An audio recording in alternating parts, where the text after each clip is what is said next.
ናቲና ሄሉሻዬ ማለት ነው ጥምቀትን ፍክት ድምቅ ሽብርቅ ብለው መጥተዋል ማለት ነው። ቤተሰቦቼ የእውነት ይሄንን ማናሰበ ሄሉዬ ዛሬ ከናቲ ጋር ጥምቀትን በእንደዚህ አይነት ሁኔታ አከብራለሁ ብላ ነበረ። ናቲስ እንደዛ ብሎ ነበር አልነበረም? ይሄ ሁሉ እንግዲህ የፈጣሪ ስራ ነው እና እግዚአብሔር እንዴት እንደሚያምሩ ማለት ነው። ናቲና ሄሉሻዬ እንኳን ለዚህ ቀን አበቃችሁ፣ እንኳን አደረሳችሁ ማለት ነው። መላው የኦርቶዶክስ እምነት ተከታዮች በሙሉ ማለት ነው።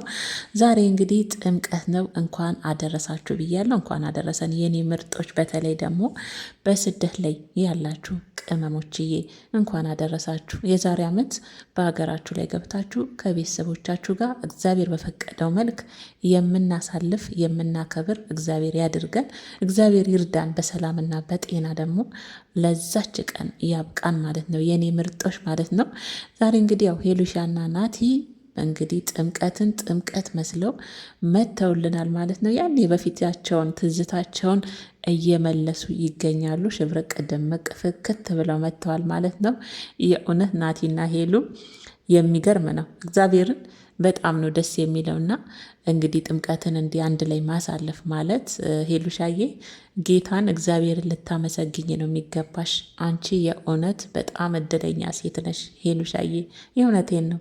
የመጀመሪያ ፍቅረኛ ሳይኖረው ጥምቀትን አገናኝቶሽ ለጥምቀቱ አንድ ላይ እንድታሳልፊ ያደረገሽ እግዚአብሔር አይደል? እድለኛም ነሽ። እግዚአብሔርን ማማረር ሳይሆን እግዚአብሔርን ልታመሰግኙ ነው በሰፊ የሚገባውና እንግዲህ ሄሉሻዬና ናቲ እንኳን አደረሳችሁ ብለዋል። የመዳም ቅመሞች በሙሉ የእናንተን ደስታ፣ የእናንተን ፍቅር፣ የእናንተን ሰላም የሚመኙ የሚፈልጉ በሙሉ እንግዲህ ዛሬ ናቲና ሄሉሻዬ ጥምቀትን ጥምቀት መስለው ሁለቱም በአንድ አይነት በአገር ባህል ልብስ እንግዲህ ብቅ ብለውልናል ማለት ነው። እንዴት አባታቸው እንደሚያምሩ ወደኋላ ነው የመለሱኝ። እግዚአብሔርን ነው የምላችሁ። ናቲና ሄሉ ጥምቀትን አብረው እንደዚህ ነበረ በአገር ልብስ በጥበብ በጣም እንዲህ ነበር የሚያሳልፉትና ዛሬ ደግሞ ተደገመ።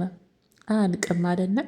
እግዚአብሔር እንግዲህ ያላለቀበትን ነገር እንደዚህ የትም ሆኑ የትም ዞሮ ያገናኛቸዋልና ሄሉሻዬና ናቲ በድጋሜ ማለት ነው እንኳን አደረሳችሁ ለጥምቀት በዓል ማለት ነው። ቤተሰቦቼ ዛሬ እንግዲህ አዲስ ነገር ሄሉሻዬና ናቲ በጥምቀት አዲስ ነገር እንግዲህ ፍክት ድምቅ ብለው በድጋሜ እንደሚመጡልን ተስፋ እናደርጋለን የኔ ምርጦች ማለት ነው። እኔ መቼም ናቲንና ሄሉን ሳያቸው ማለት ነው ቤተሰቦቼ የምር ነው ምላችሁ ወደኋላ ነው የሚመልሱኝ ወደኋላ ማለት ነው። እና የሚገርም ነው የእውነት ምክንያቱም ዛሬን እንዲህ አንድ ላይ እናሳልፋለን ብለው ሁለቱም አስበው አይደለም አይደለ? በቃ እኛ ስላሰብን አይደለም ቤተሰቦቼ፣ እኛ ስለተጨነቅን አይደለም። እግዚአብሔር ሲያስበን ነው። እግዚአብሔር ሲያስበን ብቻና ብቻ ነው ሁሉም ነገር የሚሆነውና ሄሉሻዬም ዛሬ ከናቲ ጋር ጥምቀትን በእንደዚህ አይነት ሁኔታ አከብራለሁ ብላ ነበር አይደለም? ግን እግዚአብሔር ነው ይሄን ሁሉ ያደረገውና የእውነት ሄሉሻዬ ናቲ እኔ ለእናንተ ከምላችሁ በላይ በጣም ነው ደስ ያለኝ። በስማም የመጀመሪያን ፍቅረኛን አግኝቶ ጥምቀትን እንደዚህ አንድ ላይ ማክበር ማለት ያውም በጥምቀት አስባችሁታል። እና ሄሉሻዬ እድለኛ ነሽ የኔ ቆንጆ። አንቺ መቼም አያልቅባት እኮ ናት ሄሉ፣ አያልቅብሽ ነሽ።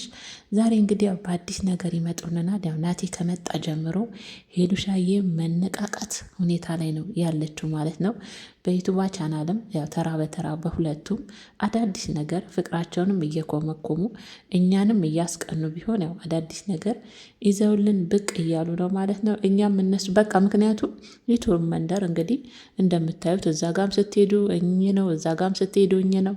በፍቅር የመጡት እንግዲህ ሄሉሻዬና ናቲ ናቸውና እነሱ ጋር ስትገቡ ያው ዘና ፈታ ብላችሁ ነው የምትወጡት። ስቃችሁ ተደስታችሁ ተዝናንታችሁ ነውና እንግዲህ ሄሉሻዬና ናቲ ይቀጥል። እኛም መጠበቃችንን አናቆምም። ሄሉዬ መቼም ፕራንክ አልቅባትም አይደለ?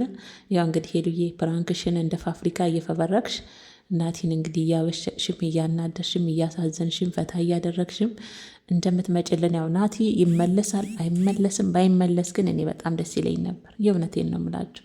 ባይመለስ የእውነት ደስ ይለኝ ነበረ እና ናቲ ራሱ ጎበዝ ነው።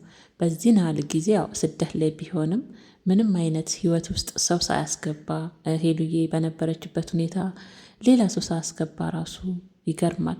በነገራችን ላይ በእንደዚህ አይነት ሁኔታ ሆና ራሱ ሄሉ ሁሌም ስለሱ መልካምነት ነበረ የምታወራውና አቤት ፍቅር እንዴት ደስ